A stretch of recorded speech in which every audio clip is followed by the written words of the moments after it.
Olá, pessoal. Mais um programa. Vocês gostaram do nome, né? Eu nunca pensei que... Mas esse programa, gente, eu estou muito feliz de estar fazendo, porque ele está trazendo as coisas que acontecem boas nesse país. Como é que você investe começando com muito pouco? Porque dá para investir sim. A gente tem curso para mulher que tem startup, curso para mulher que está começando. O que você pode fazer de diferente hoje? A gente está buscando pessoas que podem nos inspirar. Vocês pediram um programa de empreendedorismo. Eu queria começar falando o que é empreendedorismo, né, gente? Empreendedorismo são pessoas que buscam solução, aonde ela estiver. E a gente encontra essas pessoas na dona de casa de periferia, que vira o ministro da Fazenda administrando o pouco que tem e fazendo milagres com o pouco que tem, e busca solução. E hoje nós estamos trazendo duas empreendedoras que eu admiro muito. Uma faz um trabalho de milhares de mulheres por esse Brasil, que é a minha querida Ana Fontes. Olá, Ana, prazer te receber. Eu sempre pensei que eu ia te entrevistar num programa de empreendedorismo, então isso não tenho dúvida. Prazer, uma honra estar aqui com você hoje. Ai, legal, nós vamos conversar bacana. E a Adriana, que eu já conheço desde que ela tinha uma feira só para pretos, que ela foi no Magazine um dia, aquela dificuldade de empreendedorismo. Luiz, e agora o que eu vou fazer? Mas eu quero solução, porque ela é uma empreendedora. Prazer, Adriana, linda estar aqui. Está sendo uma honra estar aqui fazendo essa prosa com você. A gente ATC com a Ana deve ter várias histórias, né? Quem não tem história de empreendedorismo com a Ana Fontes, né? Ô, Ana, eu conheço um pouco da sua história. Você era uma executiva, né, Ana? De repente virar uma empreendedora num momento em que ter uma empresa social era muito difícil. Conta um pouquinho, Ana.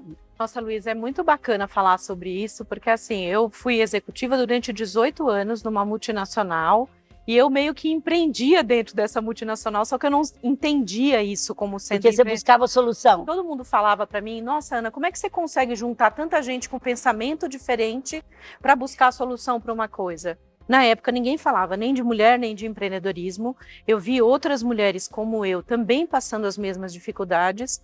Eu criei um blog, um movimento que se chamava Rede Mulher Empreendedora. Quer dizer, você criou digital sem ter o digital. Sem ter o digital aí, ainda. Ó, solução, gente. As pessoas falavam para mim, olha, não dá para criar um movimento, não dá para criar sem dinheiro e não dá para criar com voluntariado. E eu criei com todas as coisas juntos. No primeiro ano desse movimento, depois de 12 meses, eu tinha 100 mil mulheres me acompanhando.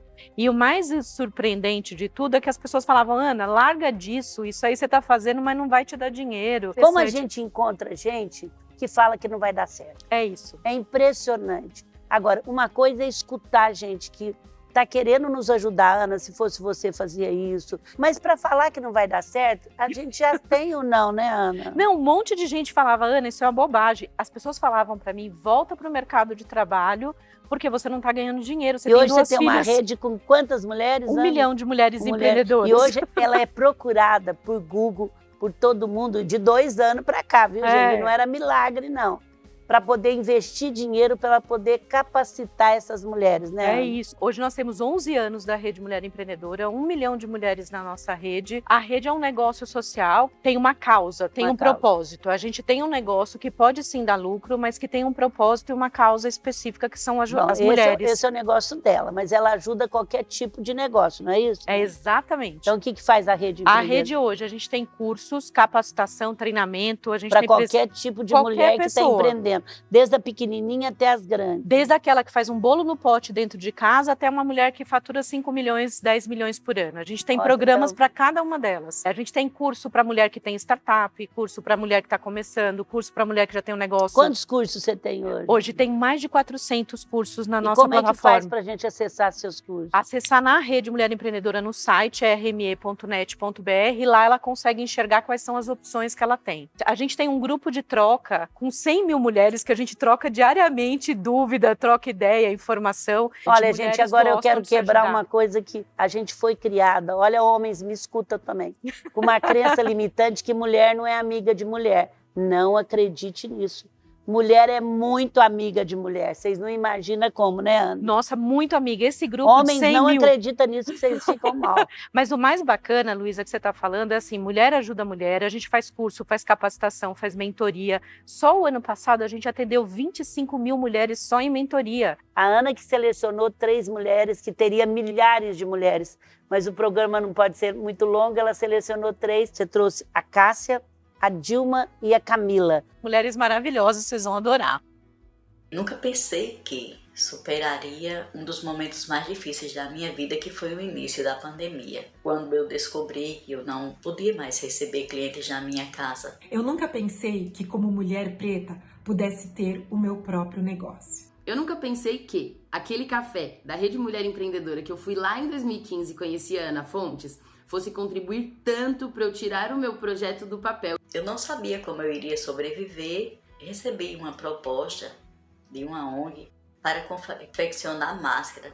Eu agradeço tudo isso primeiro a Deus e depois ao Instituto RME por ter me dado essa oportunidade. Foi uma oportunidade de viver. Essa jornada se iniciou há 9 anos atrás. Rapidamente, a sala de jantar se transformou no nosso primeiro escritório. Teve uma semana que eu entreguei 450 máscaras. Foi muito gratificante, porque eu pude me equilibrar emocionalmente. Enquanto eu trabalhava, também estava ajudando alguém a se proteger do vírus. E consegui realizar um grande sonho, comprar uma máquina industrial.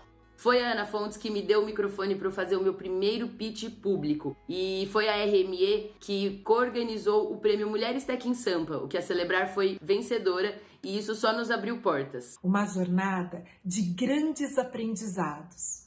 Um deles foi entender que se eu tivesse, junto com um grupo de outras mulheres empreendedoras, a gente fosse dividir a mesma dor e aprender uma com as outras. Uma superação muito grande da minha vida, eu nunca vou esquecer, que eu estive à beira de um colapso nervoso e eu consegui me superar com o trabalho.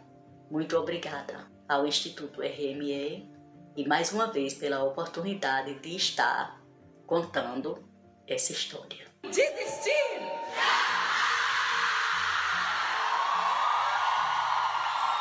Eu me emociono. Toda vez que você vê, né, Ana?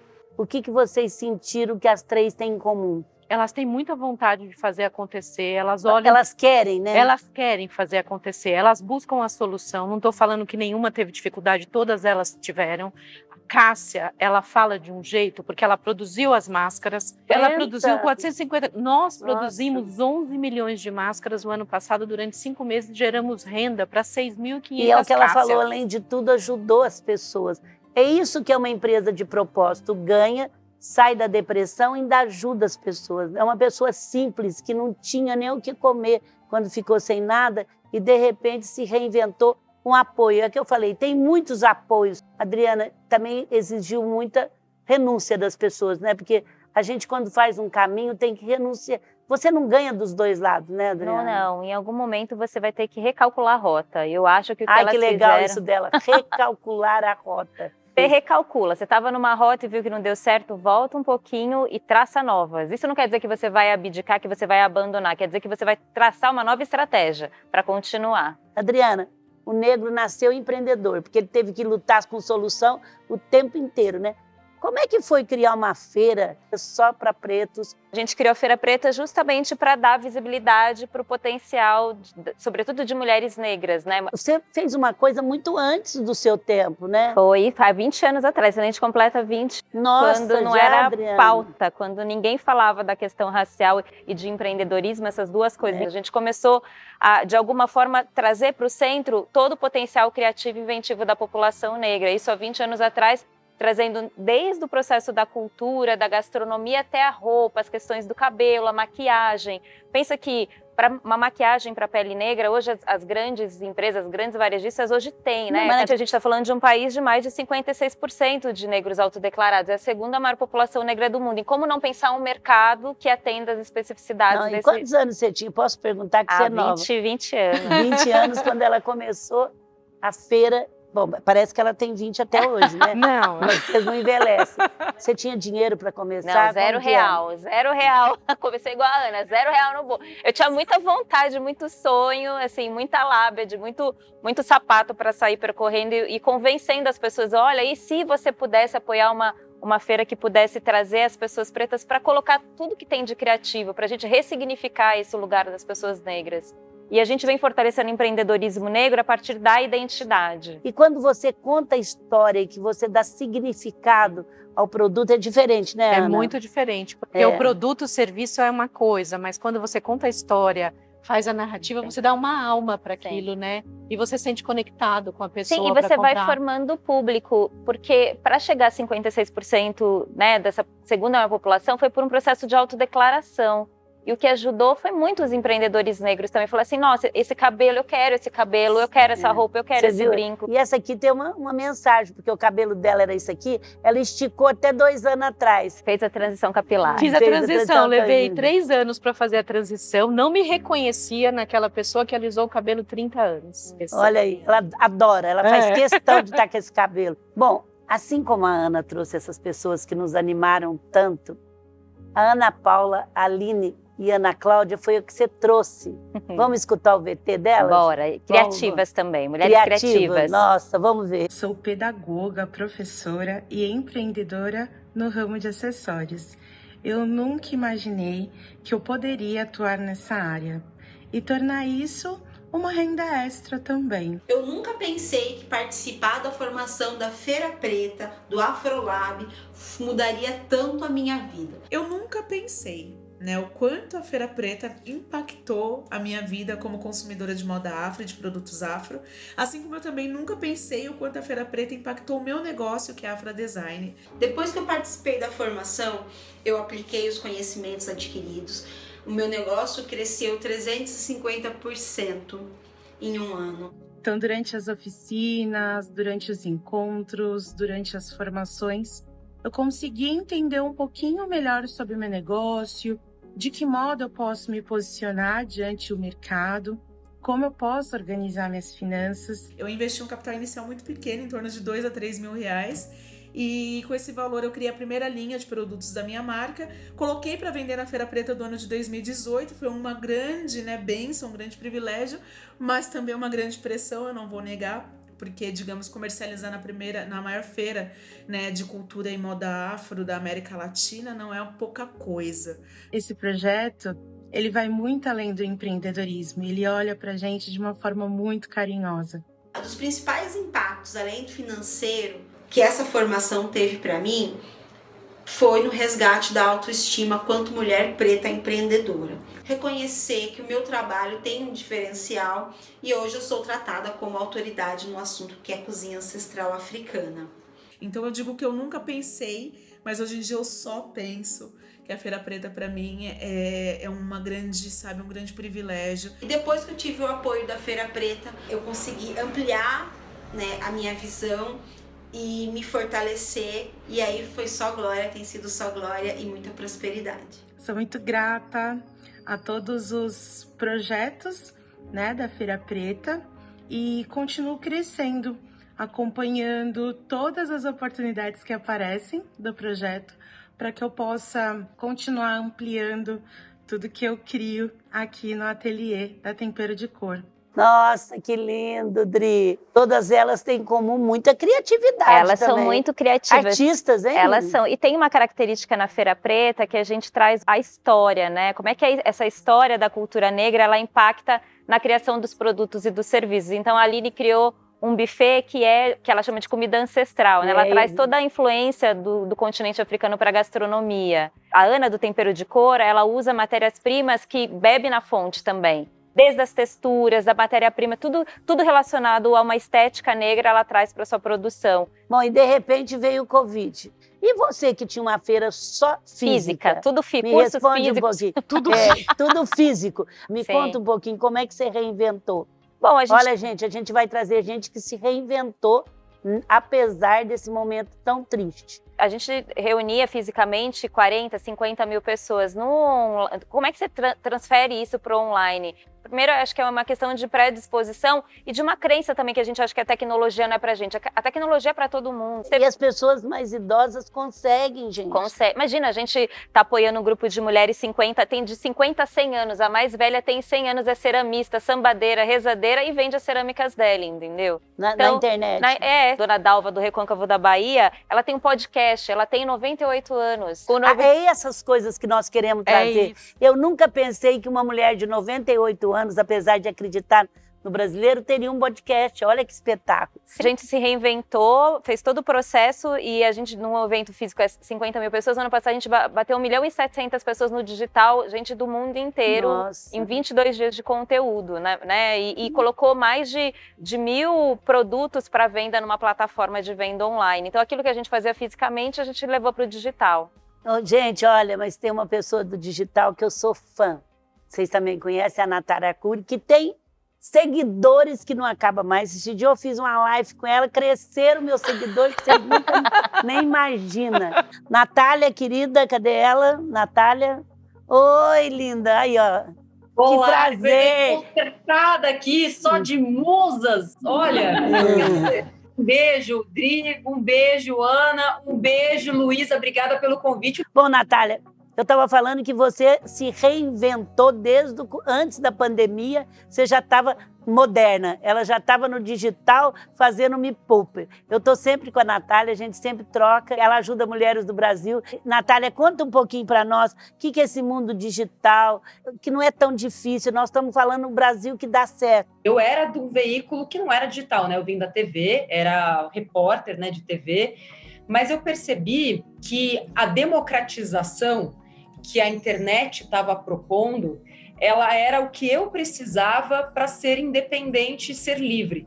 Então, essa minha transição, né, essa minha trajetória para o YouTube, para as redes sociais, para ter o meu próprio site, para ter minha própria plataforma, ela também foi uma maneira, assim, a própria mídia tradicional me empurrou para essa mídia digital. Mas você enxergou, né? Você é uma empreendedora que enxerga também e que aposta no que enxergou, mesmo que está no escuro, né, Natália? O empreendedor é isso, né, Luísa? A gente acredita muito sozinho durante muito tempo, muito sozinha, até que a gente consegue mostrar que aquilo é real. A gente falou muito sobre isso, né, no Mulheres que Mudam o Mundo, que a Adri participou também, que chamam a gente de louca, né? Você falou que na sua frente ninguém te chama de louca, na minha frente me chamam mesmo de louca. Ah, essa daí tá maluca, não vai dar certo esse negócio aí. Eu falo, bom, vamos fazer, né? Se ninguém fez, é porque vai saber por que ninguém nunca fez. Não é um raio que bate na nossa cabeça e que faz a gente dar certo. É a persistência, é a insistência, é aprender com os próprios erros e é saber que, enfim, a gente, ainda mais aqui no Brasil, que é tudo mais difícil para o empreendedor, a gente vai ter que ter um pouquinho mais de resiliência do que nos outros países. Durante a pandemia do ano passado, a gente criou uma plataforma chamada SOS Me Poupe, que é de graça, que tem conteúdo de graça para quem precisou se reinventar, mas não sabia onde encontrar informação para fazer isso.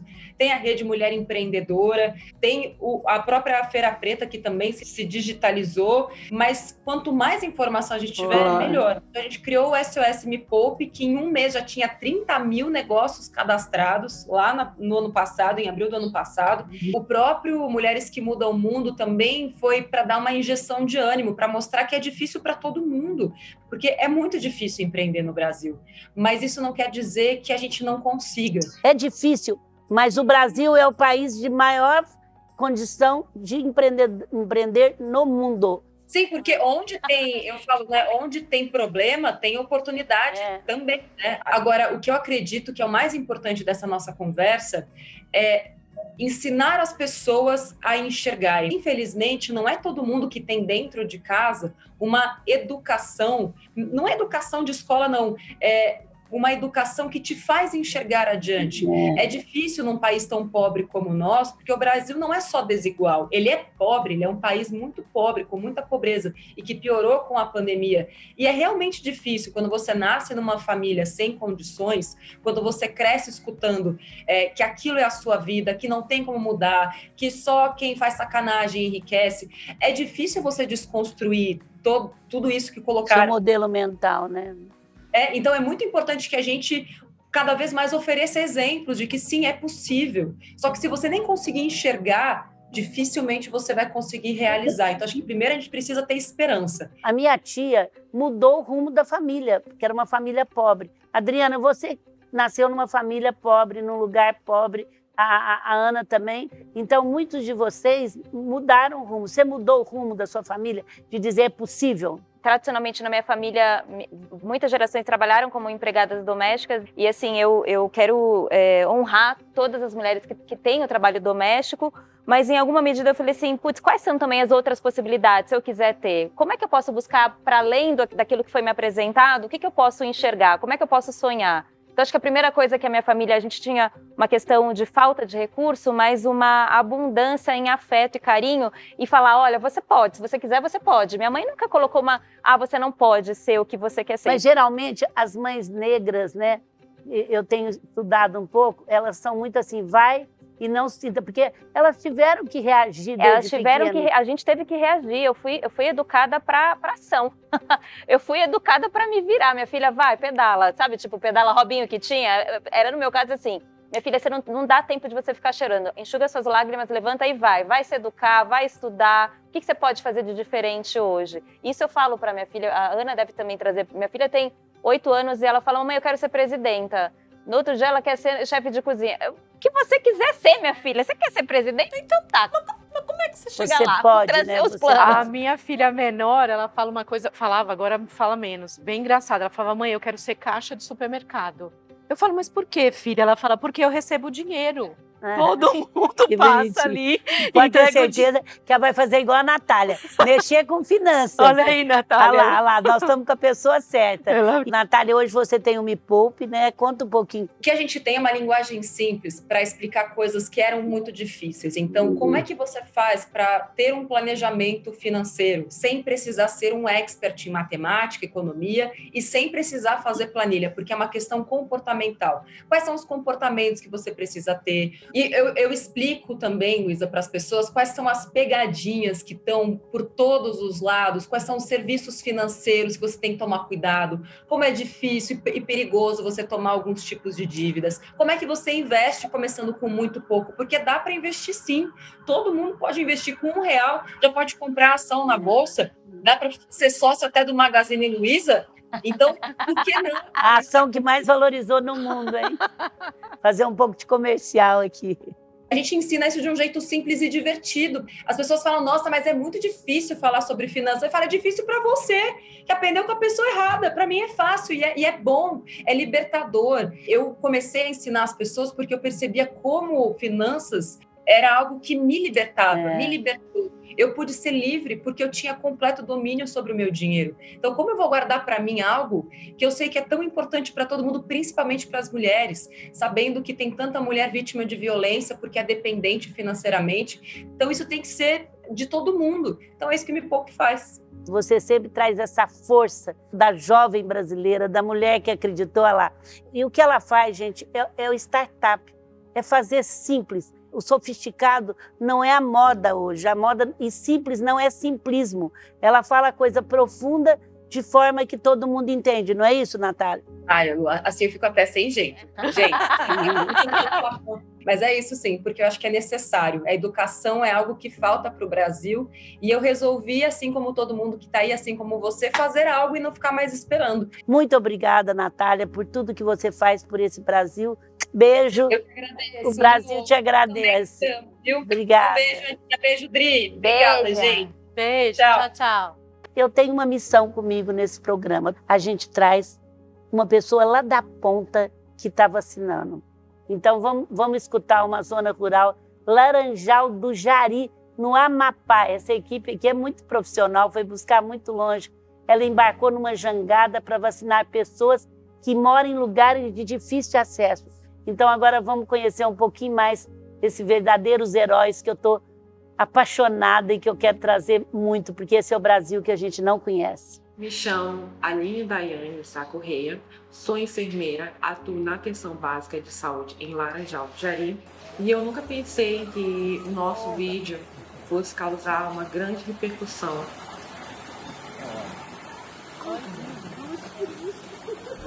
Apesar de todas as dificuldades, é gratificante levar atendimento a todas as comunidades que tanto necessitam atendimento médico. Eu fico grato em mostrar nosso trabalho, da nossa equipe, que mesmo sendo rotineiro, a equipe mostrou a nossa real situação e dos profissionais da saúde de todo o Brasil, de como é trabalhar no SUS, de levar ele para as comunidades tão distantes daqui. Essas dificuldades nos dão mais motivação para continuar a nossa luta. Por isso, o SUS é imprescindível para possibilitar à população um acesso mais democrático e igualitário à saúde. Gente, viram que maravilha? Gostoso de ver esse Brasil. Não emociona. É um conforto no coração, né? E olha, você viu a paixão que o Guilherme fala do SUS? Eu já uso o SUS, falo do SUS há 4 anos que eu aprendi com o nosso comitê de saúde. Vocês sabem que nós estamos fazendo muita coisa, nós estamos ajudando muitos municípios, através do Grupo Mulheres do Brasil também, por favor. Então, tá aí, ó, entre no Grupo Mulheres do Brasil e junto com vários empresários, no Unidos pela Vacina, a gente está ajudando muito. E é nesse espírito de união, nesse espírito de alternativa nesse momento tão difícil que eu quero agradecer vocês duas. A gente que agradece. Muito obrigada. Eu nunca pensei que seria um youtuber. Obrigada. Que gostoso, que papo bom. Queria pedir para vocês fazerem propaganda, apertar o sininho, porque quanto mais vocês apertam, mais pessoas vão assistir.